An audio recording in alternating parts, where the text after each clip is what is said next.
はい、皆さんこんにちは、まーさんです。もうすっかりね、春を通り越して夏になったような陽気ですが、ずっとね、アルトワークスのトランスミッションをやってましたけれども、今日はちょっと中断して、また BMW の方をやろうと思います。前回の動画でね、テンショナーからちょっと音が出てるので交換しますっていうことを言ってあって、そのままになってたんですが、実はもう部品もね、それから必要な工具ももう購入してあります。ただアルトワークスのミッションの方を先に手つけたのでそっちをずっとやってたんですが、やっぱり BMW もそう長く放っておくわけにはいかないということで、今日はそちらをやっていこうと思います。では作業をしていきます。確認ですけど、今回直すのはですね、テンショナーとベルトの交換、それからパワーステオイルが漏れてるっていうのも修理するんですが、今回の動画は、テンショナーとベルトの交換の方をですね、そちらだけ紹介しまして、パワーステフルードの漏れの方は次の動画で改めて紹介しようと思います。はい、今エアクリーナーの吸気ダクトを外しまして、次に外すのがラジエーターファンですね。この部分のナットを緩めて外します。とにかくこれを外さないとベルトにしてもテンショナーにしてもとてもじゃないけど手が入らないっていうことですね。今から外すファンの中心のナットですね、軽く締まってるだけなんですが、とにかく狭いので外しにくいということで、こういった専用工具が売ってます。これ今回この作業のために購入しました。この工具は 32mm のスパナと、もう一つ穴が2つ開いてる方ですね。こちらが、空回り止めになります。こちらで空回りを止めておいて 32mm のスパナで緩めるということなんですが、今ちょうどそれをやるところですね。32mm のスパナをかけて回り止めをかけてキュッと緩めると、これ逆ネジになってますので、通常だと締める方向へギュッと回します。はい、緩みました。これでもうあとは簡単に緩むということなんですが、さっき早回しでパーッとやってたところをですね、工具がなかなかかけられなくて、この専用工具ですからこれを買えばもう一発ですぐできると思ってたんですが、ラジエーターホースとかがもう絶妙にうまく邪魔をしてくれるんですよね。ですからかなり手間取ってしまいました。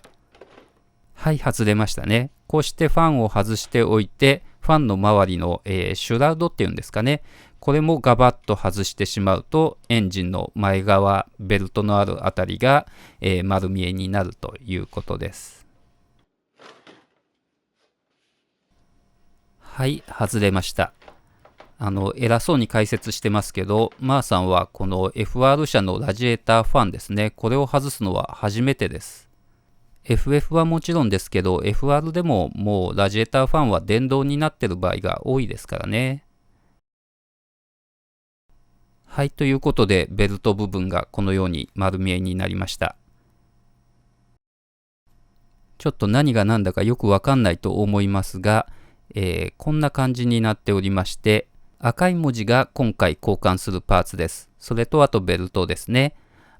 エアコンコンプレッサーの方のテンショナーは交換する予定じゃなかったんですが、ちょっと話が前後しますけれども、ベルトを外してみたらやっぱりちょっと傷んでるみたいだったので、急遽交換することにしました。はい、では取り外しということで、まずベルトを外しますが、テンショナーにレンチをかけてグイッと動かして、そうするとこうして簡単にベルトが外れます。テンショナーにレンチがかけられるための、六角形の出っ張りがつけてあるんですね。ですからすごく簡単です。ただですね、非常に間抜けなんですが、これエアコンコンプレッサーの方のベルトを先に外さないと、外れないんですよね。それに今気がつきまして、エアコンコンプレッサーのベルトも、全く同じ形のテンショナーですので、これもレンチでよいしょと動かしまして、ベルトを外すと。ですから今2本のベルトを同時にエンジンルームから引き出す感じになります。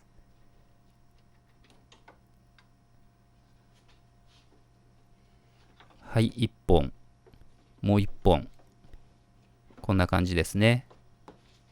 外したベルトはですね、よく見るとちょっとひび割れがあって、それなりに傷んでる感じでしたけど、でもそんなに、ひどい状態ではないので、新車から1回も変えてないとかそういうことはないみたいですね。次はアイドラープーリーを外します。これはもう中心にあるボルトをただ緩めるだけです。ただ相当、固着なのかすごいトルクでしまってるのか相当力が必要でしたけど、緩んでしまえば簡単ですね。ちなみにこのアイドラープーリーが何のためにあるかというと、マーさんもよくわからないですが、多分ですね、ベルトがあまり長い距離、張られていると踊ってしまったりね、外へ膨らんだりするので、それを抑えるためとか、あるいは、横にオルタネーターがあるんですが、オルタネーターのプーリーに接触するベルトの、面積を増やすためというかですね、そういうためだと思います。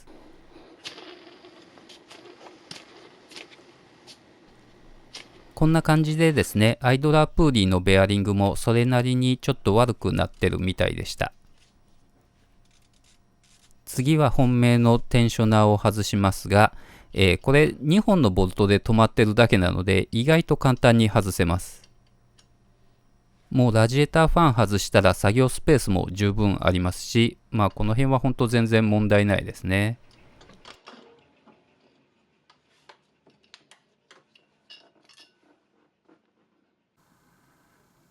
はい、取り外したテンショナーです。音はどんな感じでしょうか。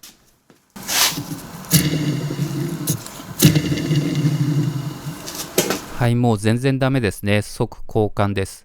それでパーツを購入したんですが、なんとですね、こういう形のパーツが届きました。こういうパーツがですね、改良というか、後の年式のパーツに統合されてることってよくあるんですが、それにしてもこの2つのパーツはちょっと互換性があるように見えなかったので、固定ボルトの穴の位置が全然違うんですよね。ですからこれは間違えたんじゃないかと、間違えたっていうか、車体番号で拾ってもらってるので、オンラインショップのパーツ屋さんがね、何か間違えたんじゃないかと思って、ついつい問い合わせをしてみたんですが、そしたらですね、ものすごく親切丁寧なパーツ屋さんで、電話ですごく丁寧に教えてもらったんですが、やっぱりこれはパーツがですね、新しいものに統合されてて、そして互換性もちゃんとあると、つかないように見えるけど、ちゃんとつきますよと、どういうふうにつくかホームページにも書いてあるから見てくださいねということで、パーツはこれで間違ってなかったです。では気を取り直して取り付け作業をしていきます。今箱から出したテンショナーはエアコンベルト用のテンショナーですね。当初交換するつもりがなかったんですが、やっぱりちょっと傷んでるので、急遽パーツを買いました。これはもう古いパーツ、新しいパーツ、全く同じものですね。取り付け作業ですが、ちょっと引いたところにカメラを置きまして、頭にもアクションカメラをつけてみました。頭につけたカメラの方が何にも映ってないじゃないかと言われるでしょうが、これ作業してる本人も全然見えてない手探りの状態なので、カメラに映ってなくてもね、しょうがないという感じですね。こんな感じでやってると。ちなみにですね、外すときはジャッキアップしなかったんですが、やっぱりジャッキアップした方が良さそうだということで、はめるときはですね、ジャッキアップしてアンダーカバーも外した状態でやってます。ですからこれね、こちら側のエアコンコンプレッサー用のテンショナーですけど、これは下からつければ簡単なんですよね。最初のうちそれに気がつかずに上から一生懸命やってましたが、途中で気がついて、下からやればいいんだと思って、下からやったらこんなに簡単でした。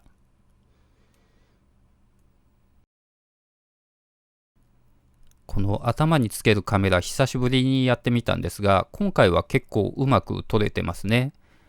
車の下に潜ってやる作業をこんなにうまく撮れたのは初めてじゃないかと思うぐらい綺麗に撮れてます。ちょっと暗いのでね、画面がざらついちゃってますけどね。今テンショナーを固定しまして、